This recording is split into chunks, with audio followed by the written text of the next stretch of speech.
പുസ്തകം വായിക്കാനോ അല്ലെങ്കിൽ നാമം ജപിക്കാനോ ഇന്നലെ വരെ ചെയ്യാത്തൊരു കാര്യം എന്ന് മുതൽ നാമം ജപിക്കാൻ ആരംഭിക്കുക, അല്ലെങ്കിൽ അങ്ങനെ എന്തെങ്കിലും ചെയ്യാൻ പുറപ്പെട്ട് കഴിഞ്ഞാൽ ആദ്യം എന്താ ഉണ്ടാവുക? ആദ്യം തന്നെ നമ്മളെ ചുറ്റുമുള്ളവരുടെ പരിഹാസങ്ങളാണ് നമുക്ക് കേൾക്കേണ്ടി വരും. ഈ പരിഹാസത്തിനെ മറികടക്കണം.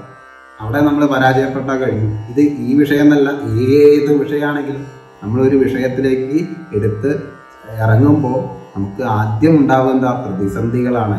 ആ പ്രതിസന്ധി എന്ത് ചെയ്യണം? തരണം ചെയ്യണം. എങ്കിലേ വിജയത്തിലേക്ക് പോകാൻ സാധിക്കുള്ളൂ. അതുപോലെ തന്നെയാണ് ഭഗവാനിലേക്ക് അടുത്തേക്ക് പോകണമെങ്കിൽ അനവധി പ്രതിസന്ധികളും കൂടി കടന്ന് ചെല്ലണം.